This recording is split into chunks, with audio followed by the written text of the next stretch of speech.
Hi guys, PJ here. Today I'm going to be doing a quick video on how to remove the factory fitted radio from a Skoda Superb. So this is a 2015 model and it comes with the factory fitted radio that you can see here. I'm going to show you how to remove it, what tools you need. So first things first, ideally you want a plastic leverage tool like this. Don't use a screwdriver guys, you will damage the trim and leave dints and everything. It will look a right mess. These are about £1, eBay, Amazon, that sort of thing. Some car shops sell them. Not a problem. And what we're going to basically do is pop this from around the edge. So we're going to work our way around the edge. It's on poppers all the way along, yeah? We're going to start in a corner, pop it forward and ease the whole thing off. You'll hear it pop like so as it comes off. So if we just go to the edge there, look, there you go. It's on little poppers, nice and easy. You can normally pull it the rest of the way if it's a bit stuck or if it's never been out before. Don't think this one's ever been out before. It feels quite well in. There we go, off it comes. Pop that down. You got an airbag light there. Now you can leave this plugged in and just drape it down. If you do unplug it, do not put the ignition on while it's unplugged, otherwise you will have the airbag warning light come on your dashboard and you're gonna have to get that reset. Normally to garage that's sort of £60–70 to get the light reset, so either leave it plugged in like I have or don't turn the ignition off with it unplugged. This one here. Okay, next up we're going to need a TX20 because we have TX1020 screws to undo. Got 4 of them, so these are like little star drive screws that you get on these particular cars. Before you've removed them all, I highly recommend you cover up everything with a rag or something, because this is metal at the back and it's very, very heavy. So obviously when you pull it forward, you don't want the weight of it resting on all this stuff down here. You could possibly damage it, so just also bear that one in mind. But go ahead and remove 1, 2, 3, 4 screws. When all 4 are removed, you can sort of pull it forward and you realise how weighty it is. Look, there you go, it's metal on the back there. Don't rest it on that connector if you've left it plugged in. You don't want to break the cabling. So pull it forwards and out and you'll be able to access the wiring at the back. This particular model of Superb's got the upgraded stereo in it, so there's quite a lot of connectors there. We have a quad lock, which is your power and speakers, and at the bottom of that is a pinch pin and a lever. Basically you pinch the bottom of that, rotate it round and up. I'll show you when it's off. And you got some FACRA aerial connections where you basically pull the white clip down and pull the aerials off. Like I say, I'll show you each one when I've removed them. With the old radio out of the way, you're looking at this. So this is your connector for your power and everything, and like I said, it's on a hinge, so when it's clicked in, this is down like that, and on the back of it there's a pinch thing, so you push this down and then basically rotate it round. It's quite hard to do. It's there we go. So it rotates round, look like that, and that basically pushes the block out the back of the radio once you've got it to that angle. These are all the same. These are FACRA connectors, so what basically when they're in, they're pushed flush like so. You pull them back and then you use them as a leverage tool to pop them down and pull them out. Like I say, this one has got an upgraded radio, so it's got 3 of them on it. We're only going to need 1 for the actual car aerial. If you put an aftermarket radio in, you can just use this one and you can supply your radio aerial from that.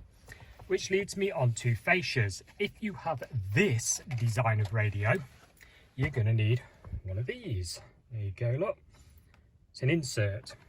CT24VW06. This is made by Connects 2. You can order these again, eBay, Amazon, car shops, etc. This is actually standard issue Volkswagen fascia. It fits Golfs and all sorts of different cars, to be honest with you. But this is the one for this particular one.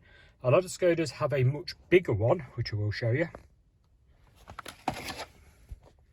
A lot of these model Skodas, like I was just saying, have the bigger one where the radio comes right across to the edges. So it's sort of that way around.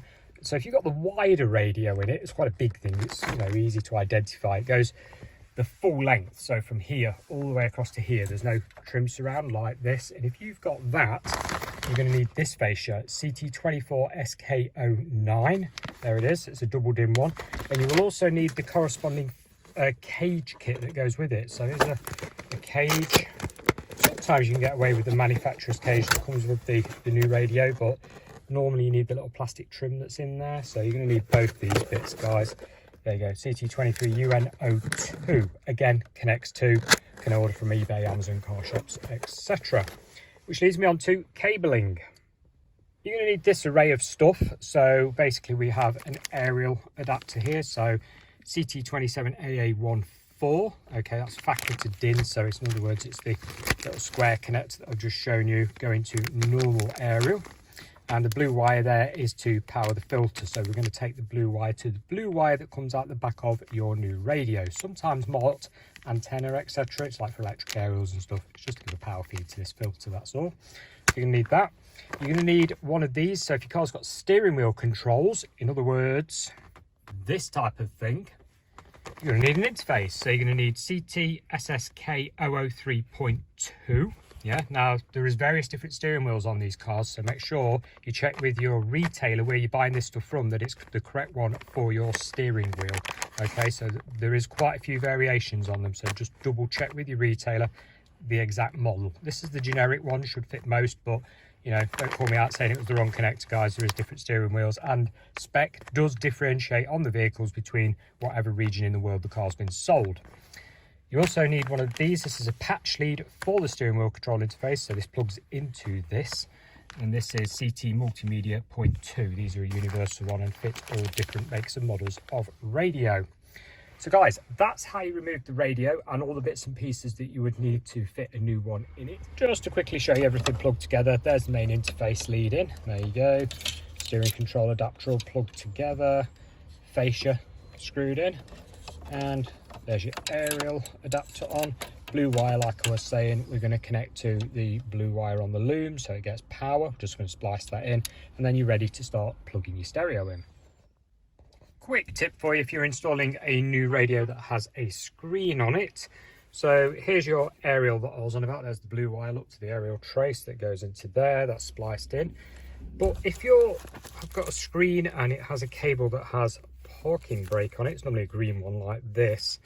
Now this is actually meant to connect to the handbrake, so you can only have the screen on while the vehicle is stationary. Common sense, I guess. A lot of people ask me to bypass this. I'm just going to quickly show you how to do it. It's really easy. We're going to cut the cable down and basically splice it into the black wire, the earth wire. And what this does is allow you to have the screen on all the time while you're driving along. Now the ethics of that are completely up to you. Common sense, I mean, if you get caught with the screen on, pulled over, yeah, you're going to be done for dangerous driving. But guys, this is how you short circuit it. You cut this, you splice it into there, and in the end it looks like this. Finished article. So basically it literally splices in, and that gives the radio the signal that the handbrake is on and that the screen will display. Without that, you won't be able to play the screen while you're moving along or with the engine running, etc. So that's your handbrake bypass. That's how it's done. I get asked this question an awful lot on previous videos of how you do this. Well, there you go. That's how you do it, guys. So I'll carry on installing the rest of the system.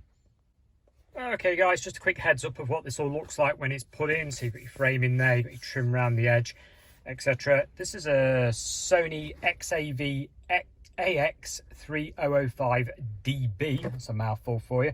And this is an Android Auto radio that I've put in here. You buy these from various car places or online places. Volume controls, if I just quickly show you. There you go, look. Illegal in 22 states. Everything working as it should using the interface that I showed you earlier on. Hopefully, like I say, this is some help. Thanks a lot for watching, and bye for now.